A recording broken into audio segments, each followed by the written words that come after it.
الرحمن محترم ناظرین کرام، آج کل ایک بیماری بہت پھیل رہی ہے جس کو ہم کہتے ہیں آنکھ آنا، یعنی آنکھیں اس میں دکھتی ہیں۔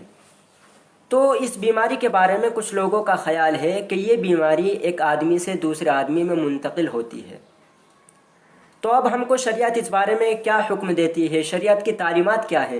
کیا ہم یہ اعتقاد اور یہ گمان کر سکتے ہیں کہ کوئی بیماری ایک آدمی سے دوسرے آدمی کو لگ جاتی ہے، یا پھر شریعت ہم کو اس کی اجازت نہیں دیتی؟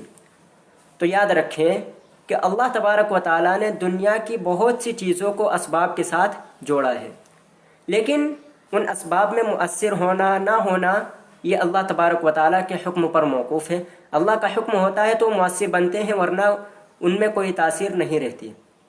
اسی وجہ سے اللہ کے نبی صلی اللہ علیہ وسلم کے دو مختلف مواقع میں دو مختلف عمل ثابت ہیں۔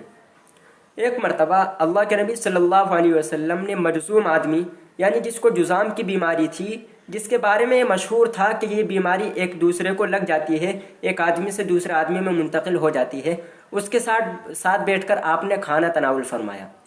تو اس سے سمجھ میں آتا ہے کہ کسی بیماری کے بارے میں یہ اعتقاد کر لینا اور یہ یقین کر لینا کہ یہ بیماری ایک آدمی سے دوسرے آدمی میں منتقل ہوتی ہی ہے، تو یہ عقیدہ رکھنا اور یہ اعتقاد کرنا بالکل غلط ہے اور درست نہیں ہے۔ دوسرے موقع پر اللہ کے نبی صلی اللہ علیہ وسلم کے پاس ایک مجذوم آدمی آیا بیعت کرنے کے لیے، تو اللہ کے نبی صلی اللہ علیہ وسلم نے ان کو دور ہی سے واپس کر دیا اور کہہ دیا کہ ہم نے آپ کو بیعت کر لیا۔ تو اس سے سمجھ میں آتا ہے کہ احتیاط کی کچھ گنجائش ہے، یعنی جس کے بارے میں ڈاکٹر حضرات یہ کہیں کہ بھائی یہ بیماری ایک دوسرے میں منتقل ہو سکتی ہے، تو اس بیماری کے بارے میں احتیاط کی گنجائش ہے، لیکن احتیاط شریعت کی حدود میں رہ کر ہو، یہ نہ ہو کہ احتیاط میں آدمی شریعت کی حدود سے نکل جائے۔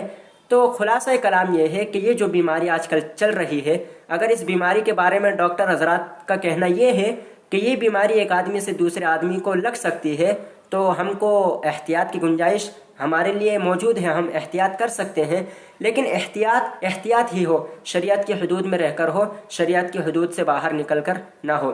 باقی تفصیلات کے لیے میں نے ڈسکرپشن میں لنک دے دیا ہے دارالعلوم دیوبند اور بن نوری ٹون کے فتوے کا، آپ وہاں تفصیل سے پڑھ سکتے ہیں۔ لیکن ایک اور عمل، ایک دعا کا آپ اہتمام کریں تو انشاءاللہ آپ بیماری سے محفوظ رہیں گے۔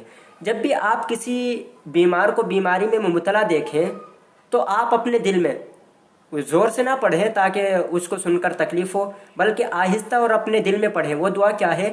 الحمدللہ الذی عافانی مما ابتلاک بہ وفضلنی علی کثیر ممن خلق تفضیلا۔ یہ دعا آپ اگر کسی بیمار شخص کو دیکھ کر پڑھ لیں گے تو انشاءاللہ آپ اس بیماری سے محفوظ رہیں گے۔